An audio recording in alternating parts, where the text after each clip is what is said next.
De novo, vocês acharam que não ia ter, né? 23 horas, hora de plantão. Bem-vindos, bem-vindos todos. Sejam bem-vindos. Olá, olá, olá. Ô, mestre, achei que E você ia aí, dar doutor? migué. Achei que você ia dar migué Não, hoje. jamais, jamais. Ô, Daniel, isso aqui é um podcast nota 10, cara. A gente não pode dar migué assim, não. Rapaz, que coisa, né? É Que um coisa podcast impressionante. nota 10. Patrícia Kogut meteu lá. Porra, nota 10. Não foi 8,5, não. 10. Olha aí, coisa Entendeu? boa, Tanguy. Coisa boa, coisa boa. Então a gente vai ter aqui o nosso plantão Petit. Hoje é o Porra, 20, muitos dias. 27, acho. 27º. Tem que olhar aqui, tem que 27, é isso. conferir. Vigésimo 27. sétimo dia de guerra. Rapaz, haja dia, hein? E olha que hoje Pessoal, tá tendo reviravoltas, hein? A gente vai falar sobre isso hoje, hein, Tanguy? A guerra vai. tá complexa. O pessoal se divertiu aí com a rachadinha. A rachadinha fantasma de ontem. O pessoal se divertiu. E o pessoal tá comprando selo aí já, Daniel. Deixa eu botar aqui, ó. Plantão Petit, dia 27 de guerra. Apoie. Não, compre selos. Selos à venda. Selos à venda, que os selos Seus à voltaram. venda, seus à venda. Olha aí. Selos à venda.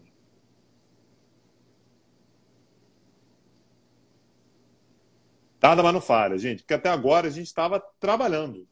A É gente isso estava dando mesmo. aula, na verdade, eu estava olhando para a cara do professor Daniel Souza, dando aula sobre globalização no nosso curso, lá no Petit Cursos. Agora que a gente se liberou.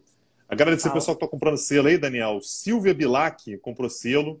Nos últimos 3 vídeos ela comprou selo aí, viu? Não é Pô, muito brincadeira, não. obrigado, muito Muito obrigado. obrigado. Sônia M. Costa, sempre com a gente aqui também. Muito obrigado. Pedro e Leite comprou também, muito obrigado. Pedro Jean Felipe comprou também, muito obrigado. Leandro Fonseca, Madi Cici, Roseli Marie Moreira, Nil Azevedo, Silvia Bilac, já agradeci. Peixe Souza, Nanda Luiza, LKR Paz. Muito obrigado, pessoal que está comprando selos aí. Lembrando, para a gente é muito importante. Ó, Diogo Sardinha comprou também. Marcos Leandro Adanzuki, Fonseca Leandro comprou Fonseca, também. Neia Costa, Rock Girl SP, Ana Cinha comprou também. Muito obrigado. Gente, para a gente é muito importante vocês comprarem selo, porque é uma forma de financiar o Petit Jornal. Lembrando, o Petit Jornal não tem patrocinador.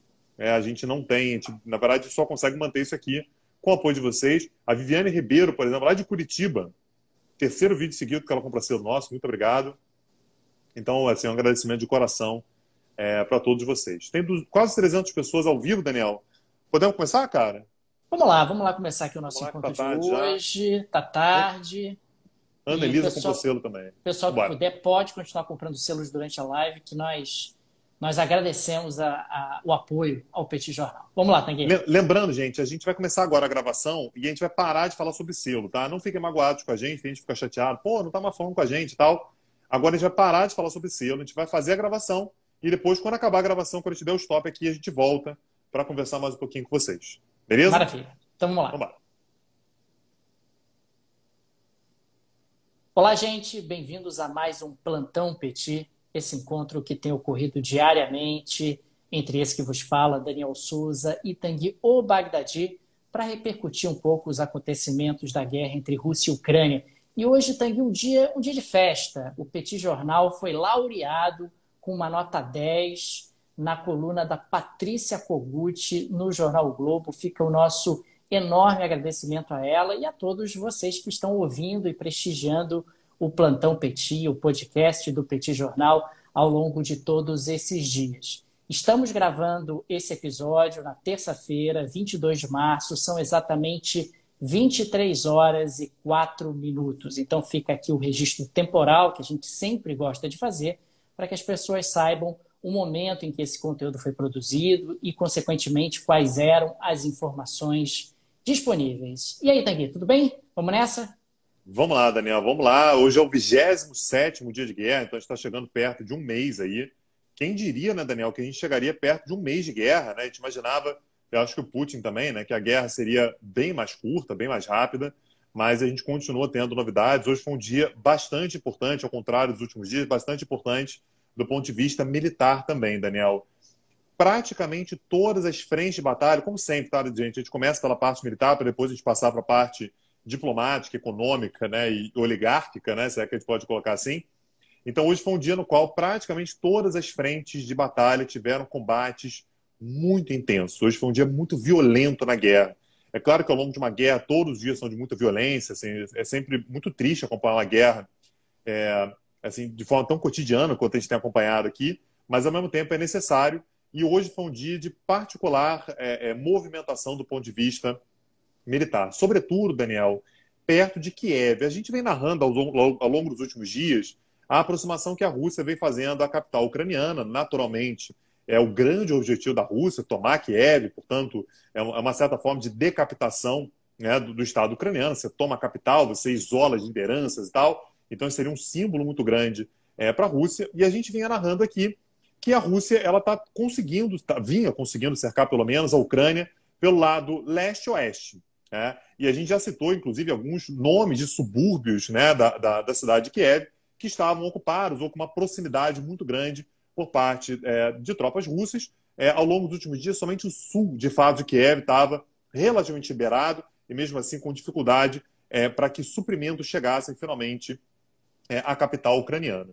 Só que hoje, Daniel, nessa terça-feira, a gente teve avanços importantes, sobretudo na porção oeste do país, na porção ocidental da cidade, né? Na porção oeste da cidade de Kiev. Particularmente, Daniel, pela retomada por parte das tropas ucranianas de uma cidadezinha chamada Makariv. E quando você olha no mapa, Daniel, você percebe que Makariv é importante porque não apenas houve um contra-ataque bastante exitoso por parte das tropas ucranianas, como Makariv faz parte exatamente da conexão entre Kiev e a porção mais ocidental do país. Você tem uma estrada ali, que é a estrada M06, M06, que é exatamente uma estrada que permite a ligação lá do leste, do oeste do país, lá da porção ocidental, lá perto da fronteira com a Polônia, por exemplo, até Kiev. Então acaba sendo uma conquista muito importante, realmente muito importante por parte da Ucrânia, porque permite que receba, por exemplo, reforços e, por exemplo, alimentos, armamentos, enfim. Então você abasteça as tropas ucranianas que estão resistindo na cidade de Kiev. Então, aparentemente foi um dia muito difícil para as tropas russas, que tiveram, portanto, uma perda exatamente da sua capacidade de cercar a cidade de Kiev pelo seu flanco oeste. E com isso também, na verdade, isso é uma grande vantagem dessa retomada por parte das tropas ucranianas da cidade de Makariv.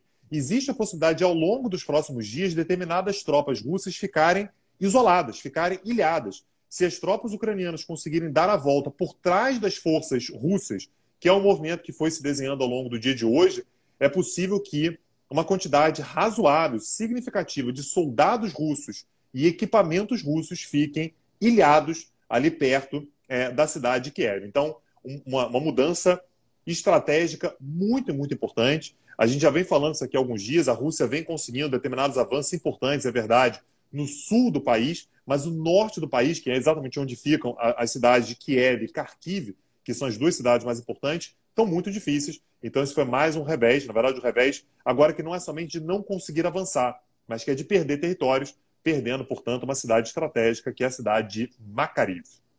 Tanguy, no dia de hoje, o presidente ucraniano Volodymyr Zelensky, no seu tour virtual, né, por diferentes países do mundo, falou ao parlamento italiano, né, e fez aí um pedido para que a Ucrânia seja aceita o mais rápido possível na União Europeia, que isso teria impactos importantes no desenvolvimento do país, etc.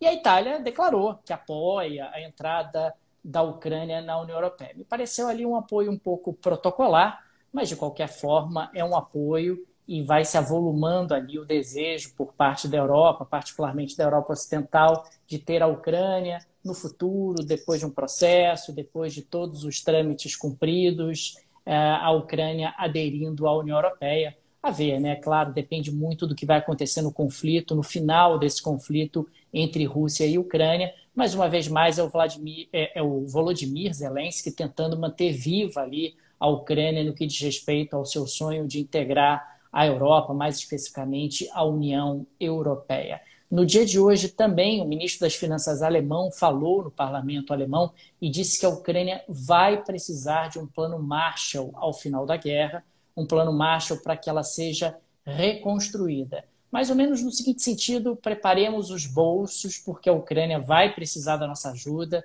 vai precisar realmente de uma injeção de recursos para a sua reconstrução. Ela não vai ter como ser reconstruída pelas próprias pernas. Aliás, da Alemanha também veio uma outra notícia extremamente preocupante. O índice de preços ao produtor na Alemanha subiu 1,4% em fevereiro, o que para a Alemanha é coisa pra caramba. Se a gente anualizar isso, dá uma inflação na casa de 2 dígitos, o que para o padrão alemão é extremamente preocupante e tende a piorar ainda mais nos próximos tempos. Afinal, a guerra começou no final de fevereiro e o impacto inflacionário vai ser sentido de maneira muito significativa já no mês de março, quando a inflação for divulgada no final do mês de março. Aproveitando que você está falando sobre a Alemanha, Daniel, tem uma declaração hoje importante do co-chefe do SPD, que é exatamente o partido do primeiro-ministro, né? Co-chefe porque o líder é naturalmente o Olaf Scholz, né? Por isso que ele está na liderança, mas ele tem uma liderança dentro do Bundestag, né? Então é como se fosse o líder do SPD dentro do Bundestag, que é um cara chamado Lars Klingbeil. E o que ele disse é que a normalização das relações com a Rússia são impossíveis enquanto Putin estiver no poder. A gente já tinha falado sobre isso, que a Rússia agora ela tem um longo ciclo pela frente, independente do que aconteça, que é o que vai acontecer com ela enquanto Putin estiver no poder, enquanto a sucessão da Rússia, qualquer que seja ela, seja ainda comandada pelo Putin. Então, sucessores do Putin estejam no poder. Ao longo desse período, uma normalização das relações da Rússia com os países ocidentais é profundamente improvável. A Rússia, de fato, ela se meteu numa cilada agora que, mesmo que ela vença a guerra, ainda assim ela vai ter uma dificuldade muito grande de reinserção. Então, essa fala de uma pessoa importante do SPD, né, então, a partido do governo na Alemanha, me parece bastante sintomático do que está sendo pensado de uma forma geral com relação à Rússia. E falando também sobre a questão da reconstrução, você mencionou que a Ucrânia vai precisar de um plano Marshall e tudo. Muita gente vem dizendo na Europa, Daniel, que talvez a grana que vai ser utilizada para reconstruir a Ucrânia seja exatamente a grana da Rússia que está congelada. Então, assim, a relação com a Rússia já era mesmo. Então, de repente, pega esse dinheiro todo que a gente congelou da Rússia, reservas internacionais, dinheiro de oligarca e tal, e entrega para a Ucrânia fazer sua reconstrução. Eu não sei o que você imagina, né, em termos de confiança que isso pode gerar, na verdade, desconfiança que isso pode gerar com relação a você pegar o dinheiro de um país e utilizar, mesmo que seja a Rússia. Eu acho que o tempo vai passando, muita gente vai olhar para trás e falar assim, porra, mas aí também não, né? Eu acho que talvez tenha sido demais, mas eu não sei como é que você enxerga que o mundo pode olhar para uma decisão, caso isso não está confirmado ainda, tá? Mas caso essa ideia seja levada à frente, como é que isso poderia ser percebido? Pois é, Tanguy, esse é um elemento que chama muito a atenção. Me parece que nessa guerra em particular, a gente está com princípios, digamos assim, elásticos em relação a ativos, em relação a sanções econômicas, em relação a atitudes que têm sido tomadas. É claro que num primeiro momento existe uma certa animação, porque as pessoas consideram a causa justa. O problema é que quando você abre essa brecha, no futuro, eventualmente, medidas semelhantes podem ser implementadas em causas que não sejam justas.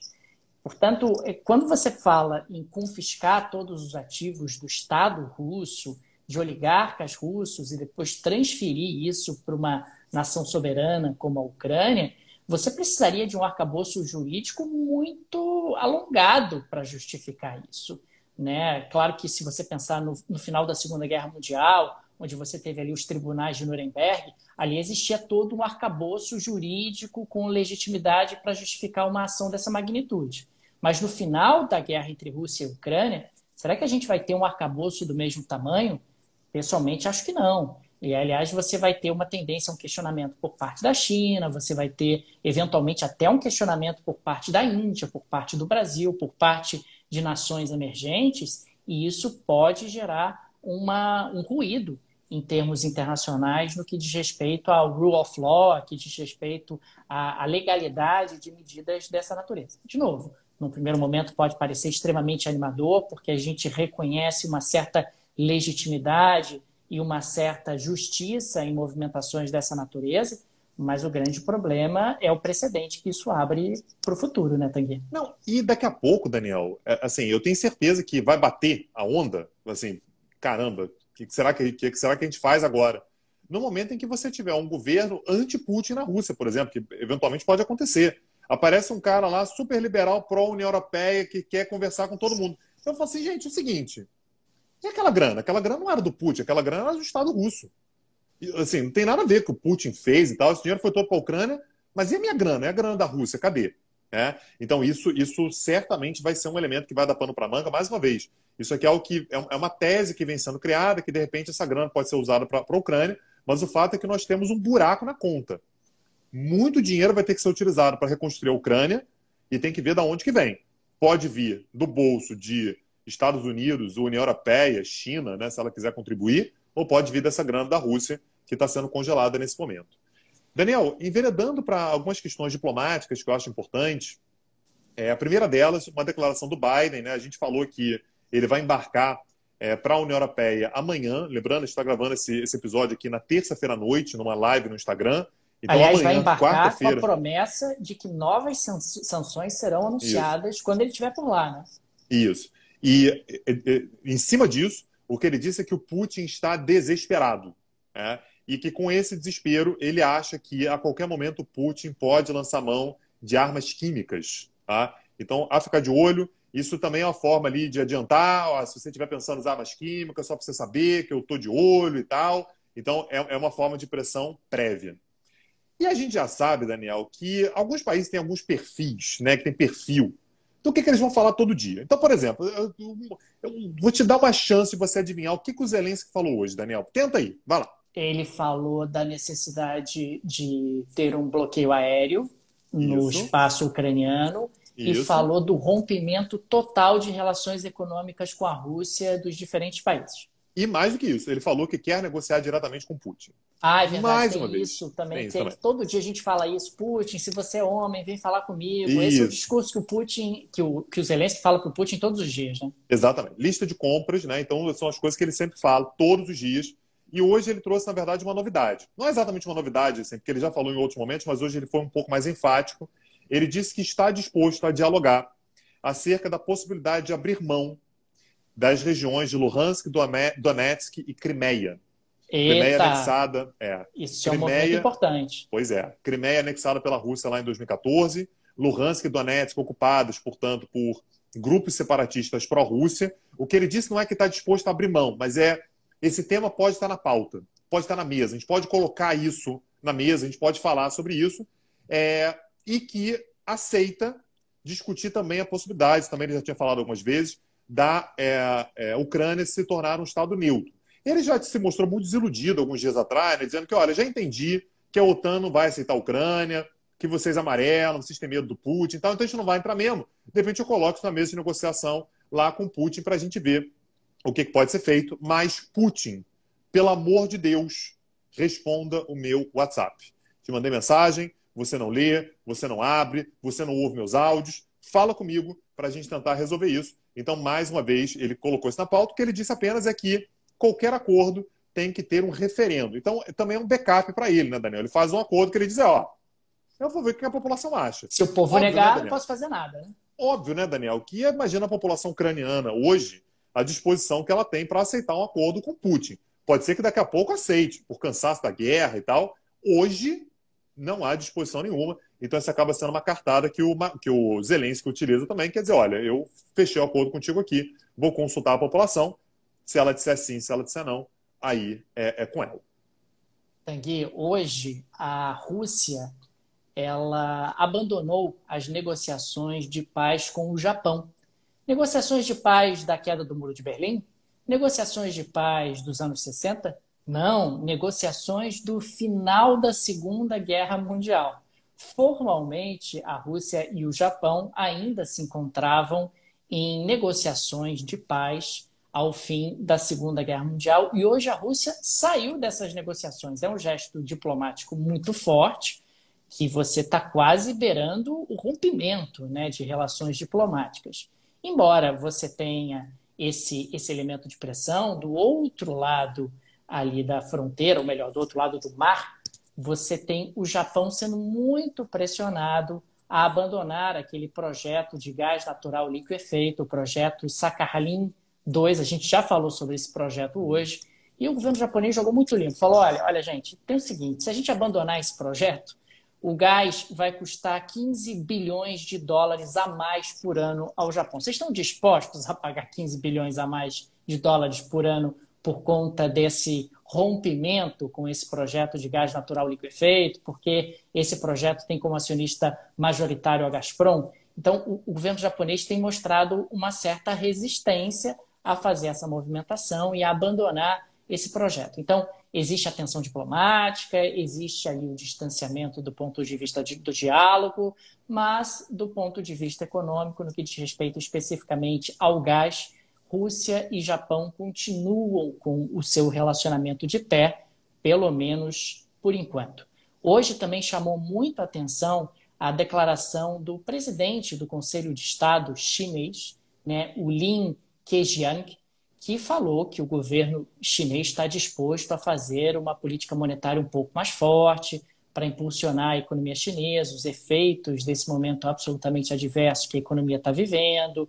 Falou também que temos que tomar cuidado, porque política monetária expansionista não é sinônimo de inundar o mercado com liquidez, o que pode trazer problemas, ainda mais num país como a China. Isso ele não disse, né, Tanguy? Mas num país como a China, que tem problemas imobiliários graves, sobre os quais a gente falou numa outra oportunidade aqui no Petit Jornal. Então, ele destacou que quer fazer uma política monetária, que é a favor de uma política monetária mais forte, mas fez essa ressalva de alerta contra o excesso de liquidez e os problemas que isso podem causar, e, ao mesmo tempo, está sinalizando, e isso me parece muito claro, ainda mais no estilo chinês, como os chineses estão incomodados com essa situação toda e com os impactos econômicos que essa situação vem carretando para a própria China. Lembrando sempre, a China quer a coisa flat, a China quer a coisa estabilizada, porque dessa forma ela consegue ter um crescimento mais forte, ela consegue manter nos trilhos o seu projeto de hegemonia econômica, e a guerra entre Rússia e Ucrânia está atrapalhando, porque gera uma série de instabilidades do ponto de vista internacional e doméstico que acabam necessariamente refletindo na China. Beleza. Daniel, eu queria dar mais um tour pela Europa, né, por alguns posicionamentos de países europeus com relação à guerra entre Rússia e Ucrânia. A primeira delas é a posição da Polônia. A gente já falou que a Polônia tem tido ideias mirabolantes sempre, né? E a última ideia mirabolante que ela pousou falou pânico, assim... Tanguy, se chama pânico. Isso. A última ideia, então, de pânico que a Polônia teve, falou, gente, porra, eu tive uma ideia, a gente esqueceu. Caramba, como é que a gente esqueceu isso? A gente esqueceu de tirar a Rússia do G20. Vamos tirar a Rússia do G20? Aí os Estados Unidos falaram assim, tá bom, Ucrânia, essa ideia foi boa. Porque a ideia de ontem, só para lembrar, tá? Ideia da Polônia, não da Polônia, isso. Porque a ideia da Polônia ontem, não sei se você lembra, Daniel, é que tal se a gente fizer uma operação de paz da OTAN e a gente, porra, entrar militarmente na Ucrânia e falar pro Putin que não é intervenção, é só uma operação de paz. E aí, o que vocês acham? Então falou assim, pô, Polônia, sei lá, cara, eu tô achando meio ruim essa ideia, né? Porque de repente, não sei, pode virar uma guerra você sabe o que mundial. É isso? Você sabe o que é isso? O que está acontecendo com a Polônia é o seguinte, olha, a coisa está chegando perto de mim. Eu estou sentindo que o Ponte está fazendo bombardeio já no leste no oeste da Ucrânia. Isso para chegar na minha fronteira não custa. E sei lá. Chega. Eu não estou sentindo muita firmeza na tal da OTAN. Eu estou achando que se transbordar para a fronteira, o pessoal vai dizer, a Polônia faz parte da OTAN? Mas aonde, gente? Cadê? Cadê o documento que diz que a Polônia faz parte da OTAN? Então, eu acho que a Polônia está meio apavorada e ela está tentando arrastar a OTAN para perto dela de qualquer maneira, Tanguy. Isso acho que explica um pouco esse pânico da Polônia e essas ideias mirabolantes, porque ela não está sentindo 100% de confiança que a OTAN vai vir em socorro dela caso ela necessite. Mas a Polônia ficou feliz, tá? Porque disse que os Estados Unidos falaram assim, Boa ideia, Polônia. Mas tem que combinar com o Brasil, eu cara. Tem gostei. que combinar com a Índia, tem que combinar com a China para expulsar do G20. Tem muita gente Mas para aí combinar. O vê. G20 é muito grande, Tanguy. Daniel, eles estão querendo que a Polônia ficasse quieta, que a ideia da Polônia estava dando ideia de operação de paz, Daniel. É Eles vão falar assim: verdade. ah, tá bom, Polônia, essa foi boa, essa foi boa. Vamos botar, anota aí, tá, gente? Ó, tirar a Rússia do Sugestão da G20. Polônia. Sugestão Sugestão da da Polônia. Polônia aí. Anota aí que a gente Faz- vai levar essa Isso. adiante. Pega o papelzinho e faz um desenhozinho até o final do dia. Pronto. Outro país que vem tendo uma característica muito peculiar durante essa crise, né, muito consistente, é a França, Daniel. A França está carente, tá? A França está pedindo Ah, você atenção. não acredito que você vai admitir que a França está carente. Sabe qual foi a última da França, Daniel? Qual foi? A França. Não foi a França, foi a Prefeitura de Paris. E convenhamos, né? A Prefeitura de Paris, Daniel, ofereceu para a cidade de Kiev o título de cidadão honorário. Aí me fode, tá, Daniel? Eu não consigo. A, cida- a cidade de Kiev recebeu o título de cidadão honorária Ah, que da bom, Prefeitura de cara. Paris. Que É a bom, que primeira vez que coisa. uma cidade, aí fala, a primeira vez que uma cidade recebe o título. Porra, mas é óbvio, né, que é a primeira vez que uma cidade ser cidadão honorário não me complica, até porque Kiev não tem como ir a Paris. Você concorda comigo? Fala assim, Kiev vai dar uma volta em Paris. Não, Mas é não tem como. honorário, não é definitivo, Tanguy? Honorário, não honorário, honorário não é temporário, tá? Honorário de Paris, então, assim, uma honraria, né, como uma forma de mostrar ali a ligação entre os povos. Cara, E o mas o outro. honorário tá no grau inferior, cara. Honorário não Mas é você queria que fosse full. o quê, cara? Você queria que, o que você Ah, sei sugeriria? lá, honorário, não sinto firmeza em honorário, Tanguy. Acho que tinha que ser uma coisa mais. Cidade irmã, podia ser, Mas Cidade né? Irmã já tem, né? Cidade Irmã é negócio de urbanismo, Cidade Irmã Podia é. ser, sei lá, cidade preferida, cidade Então, querida. eu acho Mas que a gente achei podia cidade pedir para a honorária Polônia dar uma ideia. frágil. Se a Polônia tiver uma ideia, acho que ela vai dar uma boa ideia. A Polônia está lá pensando em ideias, eu tenho certeza que a Polônia pode ajudar. Daniel, e um outro país que também tem uma tradição que é de se meter em escândalo, que é naturalmente o Reino Unido. Aliás, queria consertar uma informação que eu dei ontem. Ontem eu falei que o secretário de moradia do Reino Unido era o Priti Patel. É a Priti Patel, tá? Eu errei o gênero da pessoa. Ler texto em inglês tem desses problemas, né? Porque não flexiona no gênero. Então peço desculpa, bastante gente me alertou, perdão. É uma mulher, a Priti Patel. E o que eu disse ontem aqui foi que pessoas ligaram tanto para o secretário de Defesa do Reino Unido, né, o Ben Wallace, como ligaram também para o secretário de Moradia, Priti Patel, dizendo que eram o primeiro-ministro ucraniano. Esse é o problema de ninguém saber qual é a sua cara, né? Ninguém sabe quem é o primeiro-ministro ucraniano. Ligaram e as pessoas aceitaram o que eu estava lendo hoje, Daniel, que não foi ligação de telefone, não, foi ligação de vídeo. Olharam para a cara dele e falaram assim, porra, isso aí deve ser ele mesmo. Com certeza, ele. Né? E para o Ben Wallace, particularmente, o cara conseguiu fazer mais perguntas, né? As pessoas que estavam fazendo a ligação fizeram mais perguntas e perguntaram o seguinte: vem cá, aqueles tanques que vocês mandaram para cá estão dando problema, hein? Vocês mandaram 4 mil tanques, está dando problema. O que o Ben Wallace disse foi o seguinte: dando problema, não. Eu falo com o comando ucraniano todos os dias. Eu sei que não está dando problema, inclusive estamos mandando mais. Então, aquela ideia de tentar mostrar que há vulnerabilidade, né, de fazer o cara falar e tal. E os caras que fizeram o trote filmaram. Já que era ligação por vídeo, eles têm o vídeo da ligação. E eles estão soltando aos poucos. E aparentemente uma das perguntas foi: vocês continuam nos apoiando, dizendo que eles são o primeiro-ministro da Ucrânia, tá? O governo britânico continua apoiando a Ucrânia no seu programa de desenvolvimento de bombas nucleares? E no vídeo não tem a resposta. O que a assessoria de imprensa do governo disse, o que os porta-vozes, né, do governo britânico disseram, olha, em momento algum ele se comprometeu com qualquer coisa, ele não disse nada, mas teremos cenas dos próximos capítulos. Os caras que fizeram a ligação disseram que isso era apenas um teaser, eram apenas partes da filmagem e que o conteúdo completo vai ser liberado ao longo dos próximos dias. Segundo o governo britânico, isso é uma forma apenas de tentar demonstrar vulnerabilidade e embaraçar, né, o governo britânico. Se essa era a tentativa, eles conseguiram. Como é que os caras conseguiram ligar diretamente para o secretário de Defesa britânico no meio de uma guerra?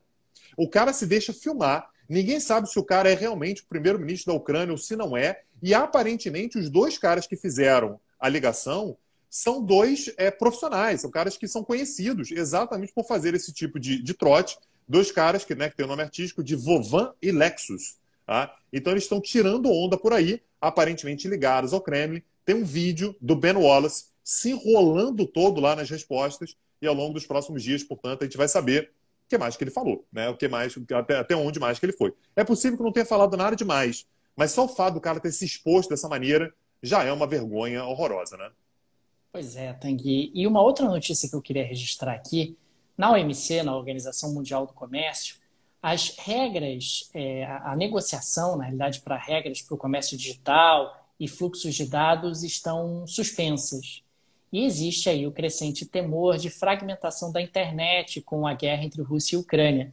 O temor, especificamente, que aconteça uma split internet, ou seja, você passa a ter uma internet na Rússia e você passa a ter uma outra internet no resto do mundo, ou você passa a ter uma internet na Rússia e mais alguns países e tem uma outra internet no resto do mundo.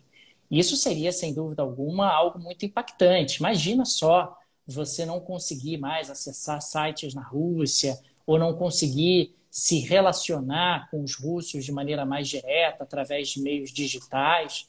Isso seria, sem dúvida alguma, algo muito impactante e modificaria, sem dúvida alguma, a face, né, do comércio internacional, das relações econômicas, das relações sociais internacionais daqui para frente. E, Daniel, tudo isso vem no momento no qual o Putin, né, aproveitando exatamente o cenário de guerra, que não pode chamar de guerra, né, ele aumentou algumas medidas de restrição à liberdade de imprensa e liberdade de manifestação na Rússia. Então, você lembra, Daniel, que a gente já falou isso aqui tem algum tempo, que na Rússia, se você disseminar informações falsas, você pode ser preso por até 15 anos. Lembrando, quem decide se a informação é falsa ou não é o governo. Então, se você falar que tem guerra, por exemplo, informação falsa, você está sujeito a até 15 anos de prisão. Se você falar que tem uma invasão, 15 anos de prisão.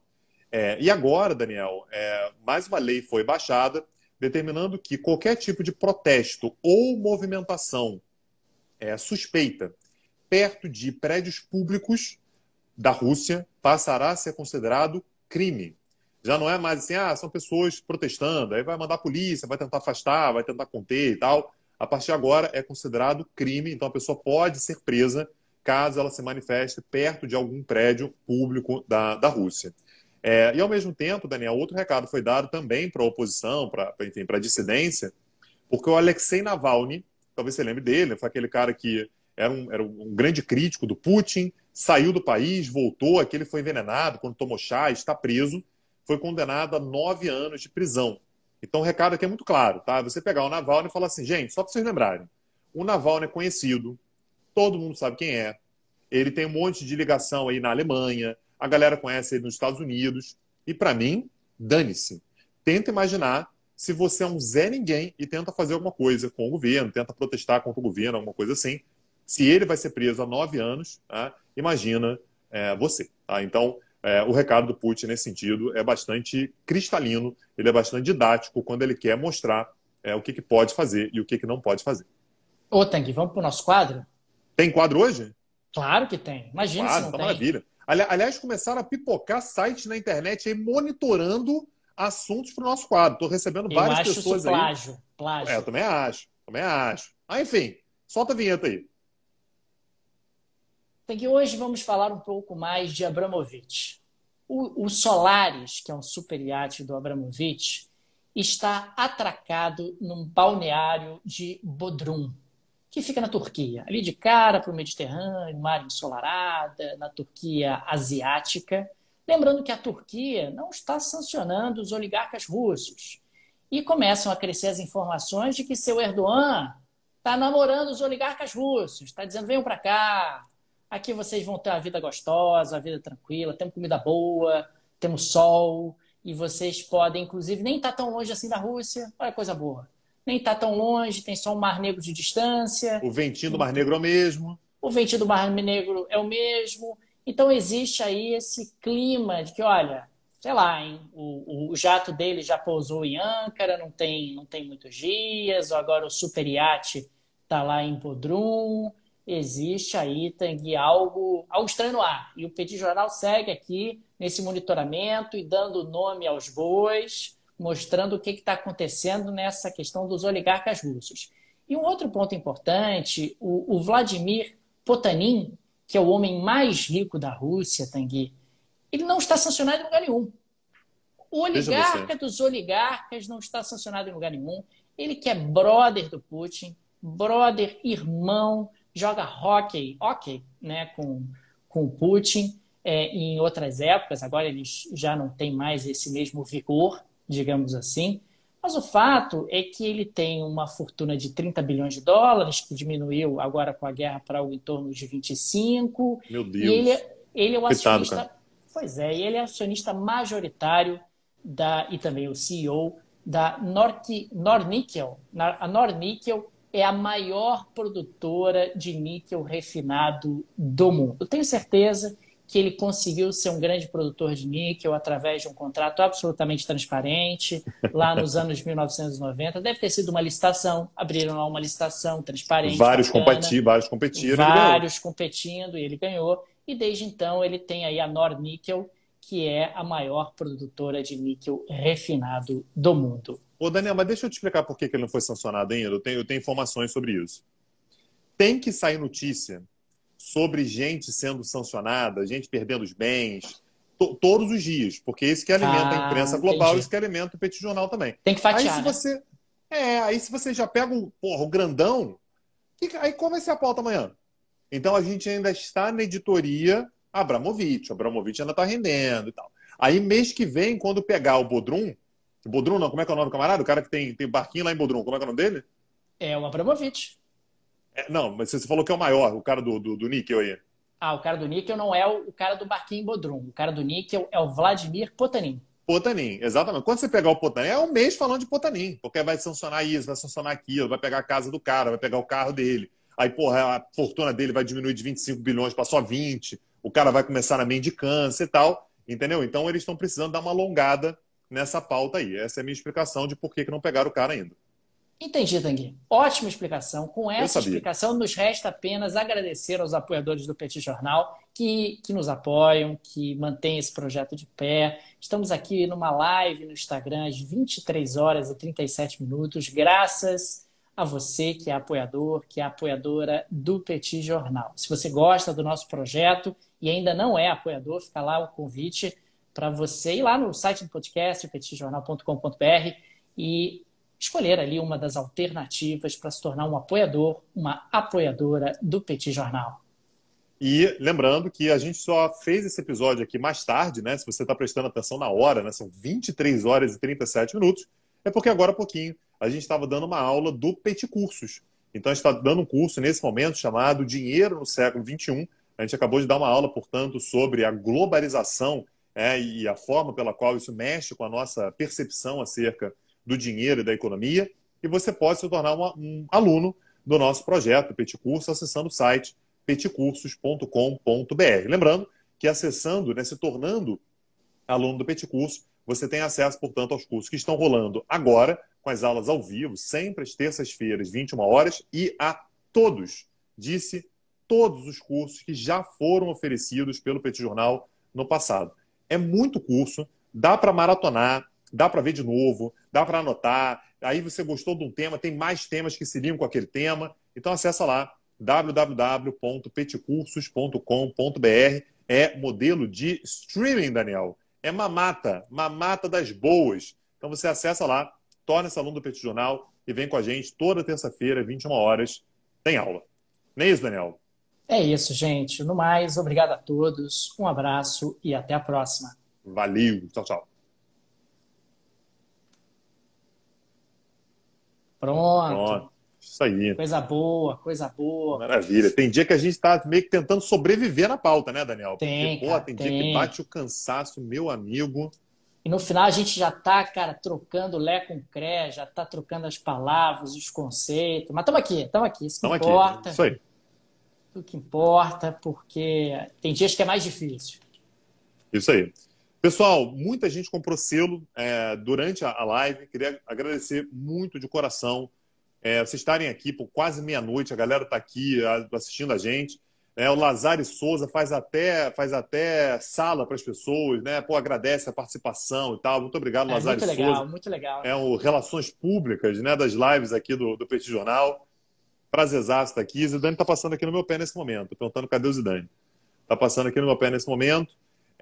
E o pessoal também que é apoiador, pô, obrigado demais. Assim, a gente fica muito feliz com assim, reconhecimento. A gente falou no início da live hoje, pô, que a gente ganhou o 10 lá da Patrícia Kogut, que é um negócio que tem um valor importante. Assim, a gente vê isso, o pessoal na televisão que valoriza muito e tal. Mas, assim, só teve o 10 lá por causa de vocês, tá? Só teve Sem o 10 dúvida. lá porque vocês estão aqui ouvindo a gente, assistindo a gente, curtindo, indicando, recomendando e tal. Então, esse 10, na verdade, ele importa menos até do que o fato de vocês estarem aqui com a gente todos os dias. Todos os dias, literalmente, né? Assim, todos os dias vocês estão aqui. Então, de fato, muito obrigado para vocês. E fica o nosso agradecimento e o pedido para o pessoal divulgar o Petit Jornal, marcar a gente nas redes sociais, que acaba sendo muito legal. Esse boca a boca é fundamental para que o nosso projeto tenha sucesso. Botou aí o Zidane, né? O Zidane. Pediram para eu mostrar aqui o Zidane. Aí, como eu vi que você fica irritado com o nome dele, eu fico. resolvi mostrar mesmo assim. Eu vi que te deu uma balançada. Você tentou falar aí, mas não conseguiu.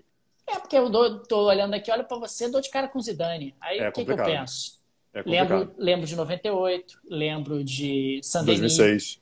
Lembro de 2006, né? Então, fora às vezes que Zidane eliminou a seleção portuguesa também, né? Que é outra marca também. que eu tenho também. Então, Copa do Mundo, inclusive, né? Semifinal da Copa do Mundo de 2006, né?